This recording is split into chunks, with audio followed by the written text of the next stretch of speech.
Hey guys, it's Ashley. As you can tell, we are not in front of my bookcases or anywhere else in my house. We are in my car. I'm on my way to pick up my cousin, who's going to graciously go with me to the Rick Riordan event in Boston tonight. My cousin has not read any of Rick Riordan's books, but my brother, who was originally going to go with me, had to work, and I didn't want to go into Boston by myself because I already hate driving into Boston. So my cousin is going to go with me, so we're gonna have cousin time, and she's gonna put up with a book event. I'm really excited about tonight, but I don't know what to expect. It's not a book signing, although I do get a signed book. According to Rick's website, he does events very differently. He didn't like the process of signings where it was just really rushed and all it was, hey, what's your name? Here's a book, see you later. He wanted more discussion and more relationship, I guess is the term. So the way he does his events is that he pre-signs all the books, so you can still get a signed book, but then the night is basically a talk. And so for about an hour, he's going to talk about the book and about his other books, I guess. It did seem like there would be a Q&A portion of the night, but I don't know if there's actually like a meet and greet type of thing, because it would be really cool to actually like meet him and take a picture with him. But I don't know. So that's what I mean by I don't know what to expect. I do know that I bought my cousin's ticket a couple of days ago without a problem, and then when she went to look at the website today, they were sold out. So I don't know how big this place is. I think it's pretty big. It's called the Back Bay Event Center, and it looked like a good size room according to the website. So yeah, so that's what we're doing. Probably won't pick you up again until we get there at the event. Hopefully, like, I can actually record some of the stuff at the event. If not, we'll see if this even makes it to air, or, you know, YouTube, or whatever. What is going on here? I hate when people don't know how to drive through intersections. We made it to the line! And they gave us t-shirts. Yeah, he did. Yeah. So now I have a t-shirt. I don't know if it's gonna fit, but I have one. I am like the oldest person in line without a child. But you know what you like, and that's what matters.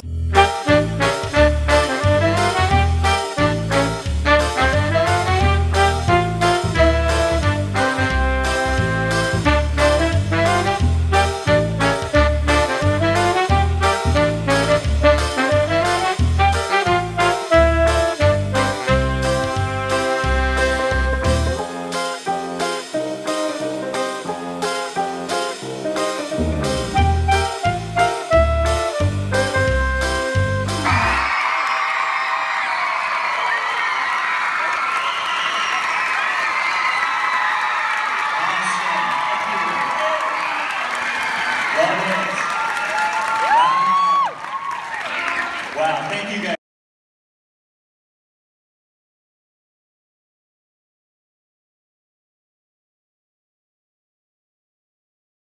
I just had this vision of exploding robotic penguins. And it's kind of freaking me out, I gotta tell you. Yeah, I don't know. I think that would be a very dangerous combination. Leo and his tech, and Felix and his penguins. Yeah, I'll get back to you on that. In fact, I have a new book to write, and I think that's...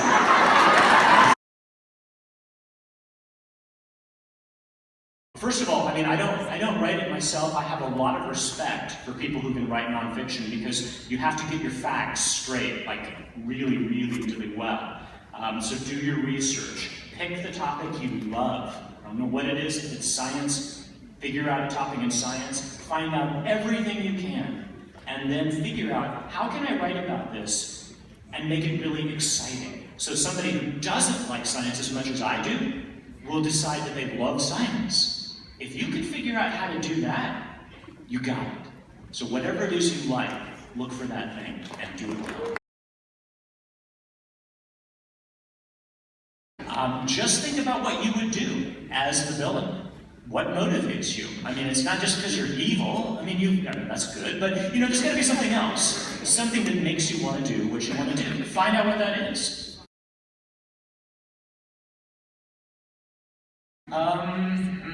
I've got to say Apollo. It was really tough to balance between a guy who's 4,000 years old, but he's also 16. That was tough.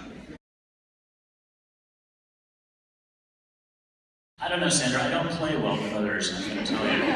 I've never done a collaboration. I mean, there are a lot of authors that I really admire, many of them, and if you go on my Goodreads, you can kind of get a sense of who I like, because all the reviews are there. So many great ones. I just don't see myself doing a collaboration. Sometimes collaborations are really fantastic, but it's not like it necessarily is twice as good. If you put good and good together, you don't always get double good. Sometimes the books, they don't jive. Sometimes they do. So I'm not sure if I would ever do that. Not as far as I know. They kind of move around. They weren't always in America, and I'm sure that they won't always be here. But right now, that's kind of where the focus is. So we'll see where it is 20 years from now. I have a feeling we're all moving to Brazil. I don't know. More or less. I always know the big stuff, but the details surprise me. Gracie, I was about your age. But I wrote some really, really terrible things. They were just awful, and I would be embarrassed if they were ever published. But that's not the point. The point is I started and I kept going. So don't worry if you're not published at age 13 or 17 or 21. I wasn't either. You gotta work, and it's just gotta come at its own pace. And the story you need to tell kind of needs to find you. And the reason that you are able to tell it is because you've been working on writing and building up your muscles for writing all of those years. So it'll happen when it's supposed to happen for you if you want to be a writer, as long as you're practicing along the way. Don't give up. I haven't finished writing it yet. No. I'm in the second draft, so I know pretty much what happens. As you may know, if you read the Sword of Summer, this is set in Boston. Valhalla. The entrance to Viking Afterlife has an entrance right down the street on Beacon. And that's where you go if you are found worthy and you get into Valhalla. But then the fun really starts because you have to train for Ragnarok and fight monsters and travel through the 9 worlds. What I'm doing now is writing the finishing touches on the Hammer of Thor, in which Magnus has just gotten through one adventure, and now, right away, he finds out, yeah, you guessed it, Thor has lost his hammer again. And if they don't find it quickly, like happens every time he loses his hammer, the giants are going to invade, big war, doomsday, everything burns, and it's just kind of a bummer. So they need to find the hammer. Now this, again, is right out of mythology.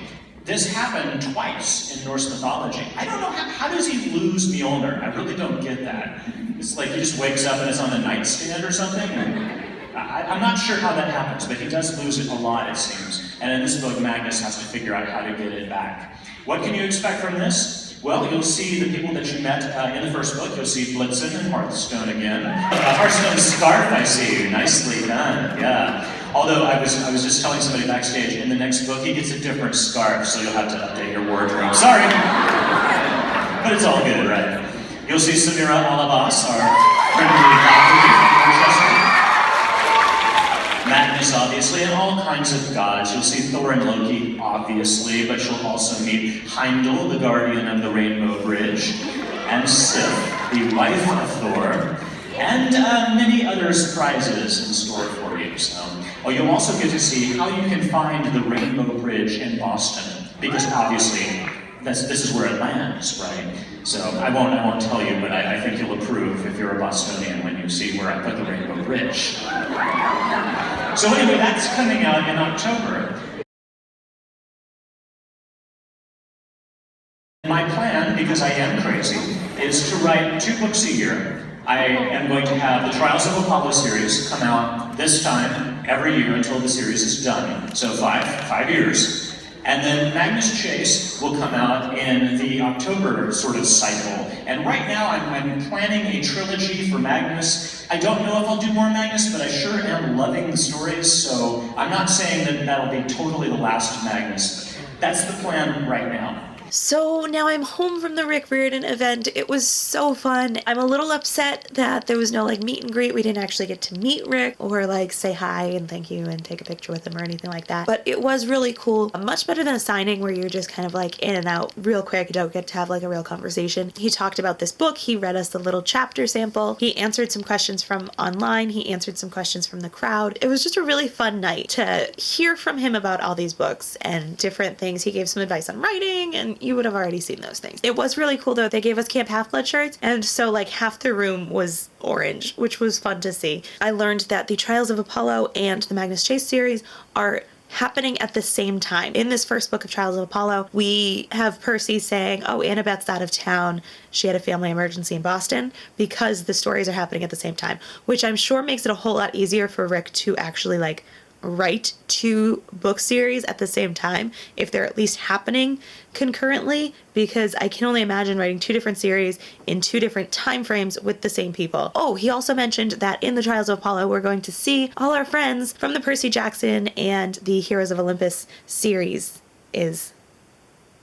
I need to go to bed. I'm supposed to work in like 9 hours. But the event was just really fun. It was really nice to have that whole like conversational aspect. My cousin, who hasn't read any of the books, started reading The Hidden Oracle while we were waiting for the event to start, and she got like several chapters in. She was really enjoying it, and she had a good time at the event even though she knows nothing about the Rick Riordan world. But it was just a really fun event. It was really fun to be there with people who also love the series. Like with any book event, a little strange to be the oldest one, strange to be, you know, pushing 30 when the general age of the room is like 13. But one of the last questions was actually from a 17-year-old girl about, what do I say to people who say this is just a kid's series? And so he had a response. I'll put that in here. Like what I think of as my target age, which is like 9 to 14. But you know, I think that way because I was a middle school teacher.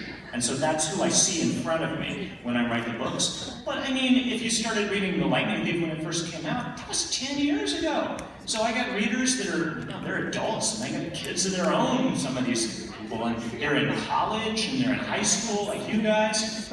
And that's awesome. I mean, I'm never gonna kick you guys out of the readership. You're totally welcome, as long as you don't mind, you know, my silly sense of humor and my goofy middle grade sort of sensibility. As long as you're having a good time reading the books, hey, that's awesome. But I know what you mean. I mean, somebody suggested to me, another high schooler said, you should have 2 different sections of the bookstore. You know, like one adult section and one for the kids, but the same book, maybe a different cover.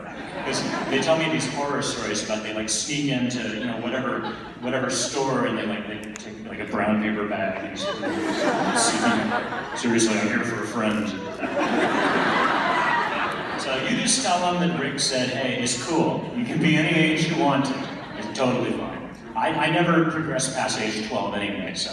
Overall, a really good night, so thank you for coming with me. I hope you've enjoyed this. Thank you so much for watching. Let me know in the comments what your favorite Rick Riordan book or series or silly, snarky quote is. I'd love to hear from you. Have a wonderful week, and I will see you soon.